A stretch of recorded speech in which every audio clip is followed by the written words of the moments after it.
I'm going to just teach straight out of the book and try not to get on too many tangents, because there's an infinite amount of great moves that you can play with this opening. But I want to stick with the book here and show you one way you can get Checkmate. And this is Checkmate in 12 moves, so it's pretty sweet. Let me start things over here on the board. One moment, bear with me. And we'll get things going here in a moment. Once again, I said this is the Spanish game, also known as the Lopez. It's really cool. So it starts off with E4, E5, both teams attacking the center. If you didn't know, the center is these four squares, E4, E5, D4, D5. And then we're gonna go knight to F3, and that's attacking that pawn there. And black is going to respond with knight to C6, which is defending this pawn and increasing development on their queen side, which is nice and all. But white has a reply of bishop to C5, attacking the knight. And this is, so far, the Spanish game. This is the Ruy Lopez. So I'm going to just try to stick with the book from now on and not get into too many tangents. All right, so after bishop b5, let's say black goes d6, defending this pawn. And let's say red castles. Good move. And red has followed the ABCs of chess, by the way. Attack the center, move out a bishop and a knight, and castle. And if you do that really fast, you're going to have good defense, and you can start playing offense right away, and you don't have to worry so much about your king because he's protected now. So anyways, without further ado, let's stick to the program, not get on too many tangents. And so we've just castled, and now let's say black goes knight to f6, attacking this pawn, which is all right, you know, it's not the end of the world, it's not that big of a deal. Let's count it. Black is still 2 moves away from being castled, and red is already castled, and red is going to be ready to start attacking here. So after knight to c6, we're going to play d4, which I love this move because it opens things up, and it's going to lead to checkmate here in 7 more moves. So that's pretty sweet. Let's say black gets greedy and they attack this pawn that's purposefully left open. Then red, just instead of recapturing here, or instead of just capturing this pawn on here, which isn't the worst move, this is the way better move. Puts pressure on the pin piece, and since this bishop is pinning the knight to the king, which is a tactic, anytime you have a pin, you want to put pressure on the pin, and that's what we have the opportunity to do with this, by pushing the pawn here. So now we have 2 attackers and 1 defender, and we have a mismatch. We have a 1-point piece attacking a 3-point piece, so that's going to lead to a good trade. And so it doesn't really matter from here. It's all downhill from here for black. It doesn't matter how they respond. So we are on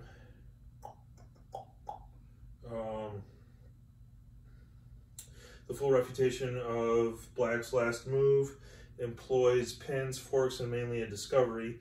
White starts by ganging up on the pin c6 knight with d5. Okay, we just did that.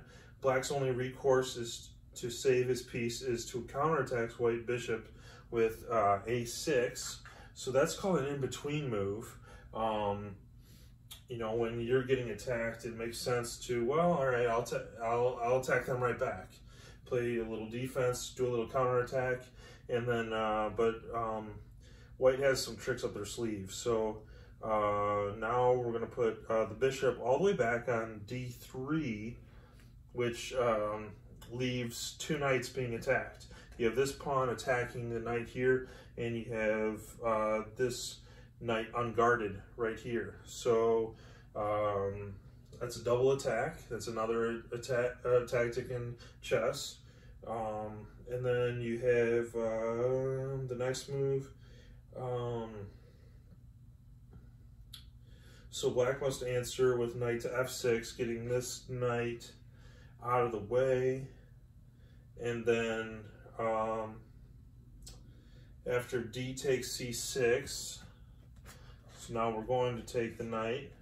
Boom, up 3 points, very good. That's so far so great. Then black again tries to regain his piece with the forking advance e4. Ooh, yeah, that's a pretty cool move right there. But since this king is still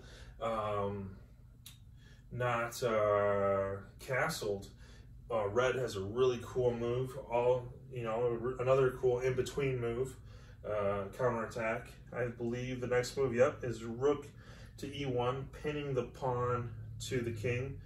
And then after that, black must protect his e-pawn by going to d5 right here. But that gives white the time to move one of his menace pieces away without fear of the other's capture. Bishop to e2, great move. So bishop to e2. And this move looks a little weird because you're leaving this knight to be attacked. However,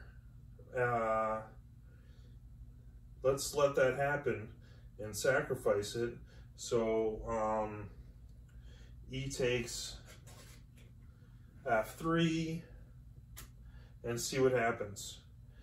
We have a discovery attack lined up. So this is another X-ray attack, right? After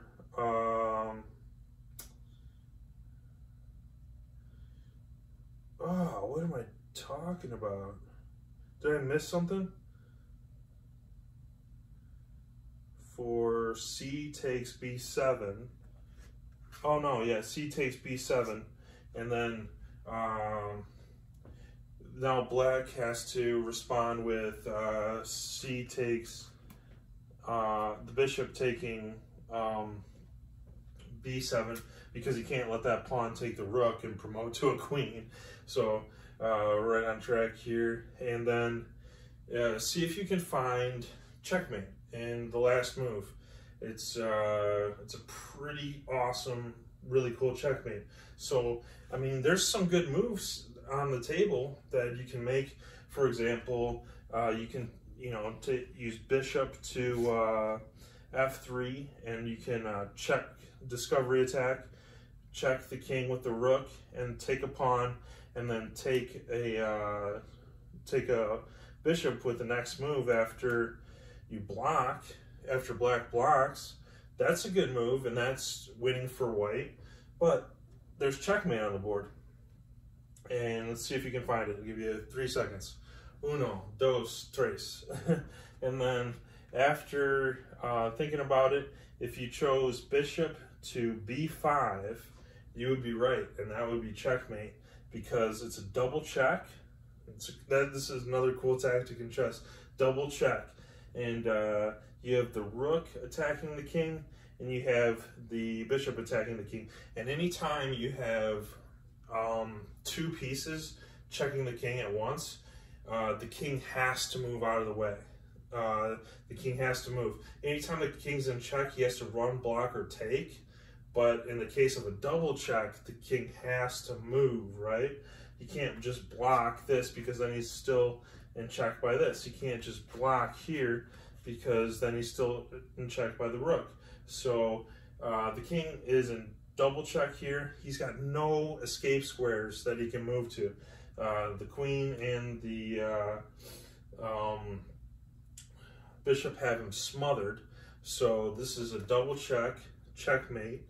and it's a really cool checkmate that you gotta think kind of far ahead to get there. But 12 moves, and that's pretty dang awesome. And it's one of the reasons why I like the Spanish game and like the Ruy Lopez so much, is because it leads to a lot of offense by red, and I have just been starting to really get a hold of it and get the hang of it lately, and my ranking has gone up recently by playing this game a lot. So it's a very good one, and expect a lot more videos in the future. Thank you. Bye.